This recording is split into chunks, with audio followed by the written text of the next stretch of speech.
I was at the beach with my 6-year-old daughter when I heard screaming. Everyone else froze. A woman was being dragged under by the waves. No lifeguard in sight. I didn't think. I handed my daughter my phone and said, "Don't move." Then I ran. The current was brutal. She was heavy, unconscious, and the water kept pulling us back. My arms burned. My lungs screamed, but I refused to let go. When I finally dragged her onto the sand, I collapsed beside her, shaking, coughing, exhausted. She survived.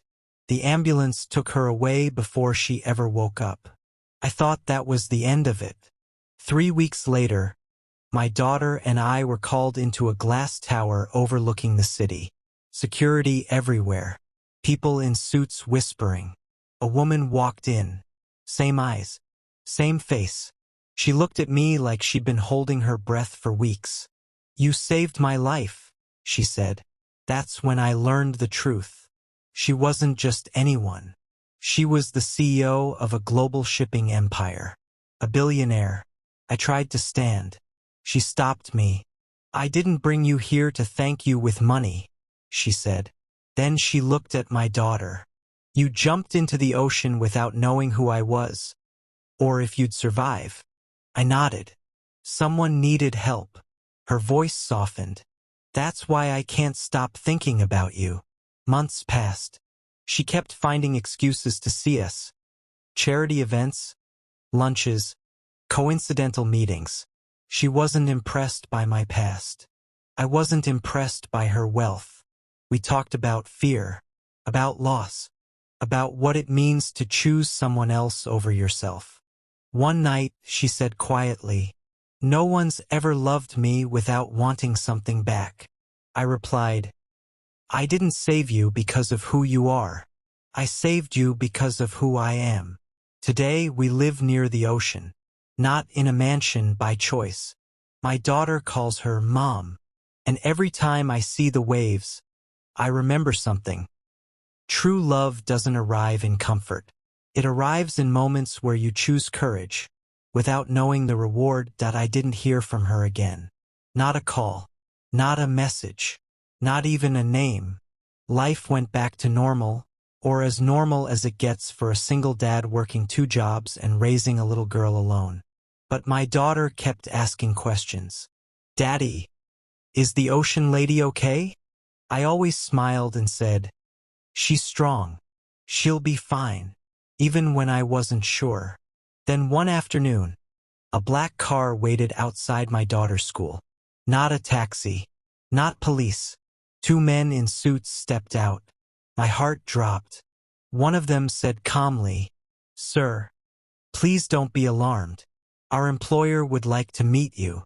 I almost said no, but my daughter squeezed my hand and whispered, "Is it the ocean lady?"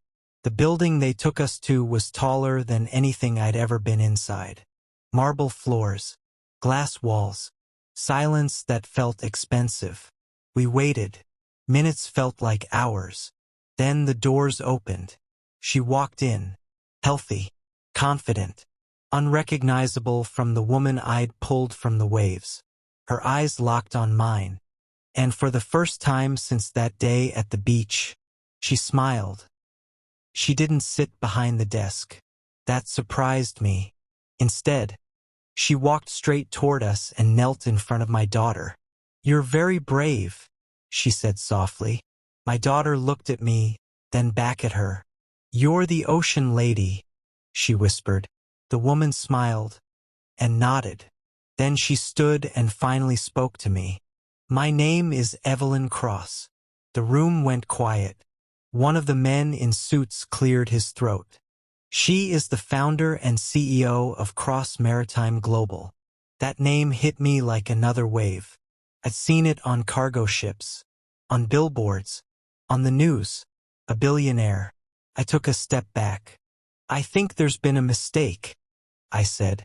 "I didn't save you for—" "I know," she interrupted. Her voice wasn't sharp. It was grateful. "You didn't ask my name. You didn't wait for cameras. You didn't even stay." She paused, eyes lowering for a moment. No one's ever done that for me. She reached into a folder and slid it across the table. I didn't open it. She noticed and smiled again. That, she said, is not a reward. It's a promise.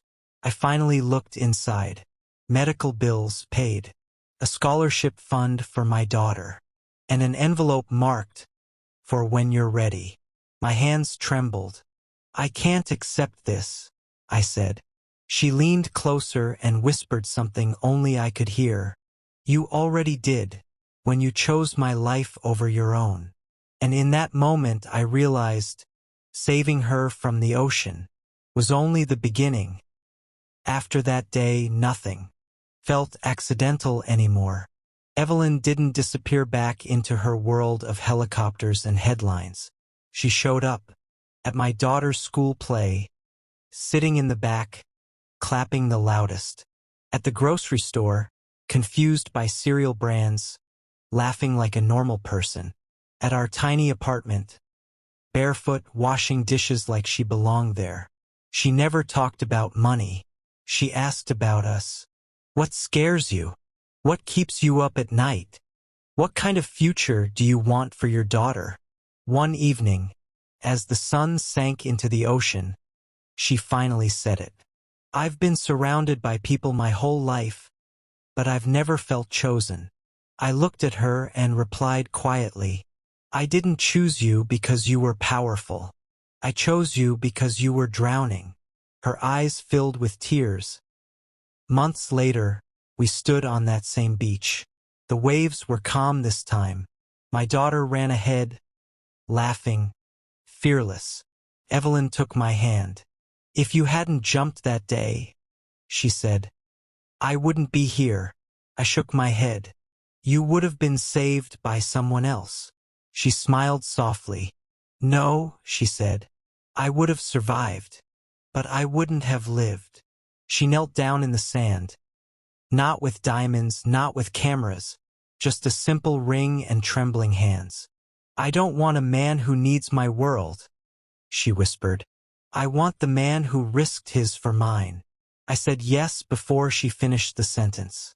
Today we still live near the ocean, not because it reminds us of fear, but because it reminds us of choice. Blue heart love doesn't come from status. It comes from courage, timing, and one selfless act.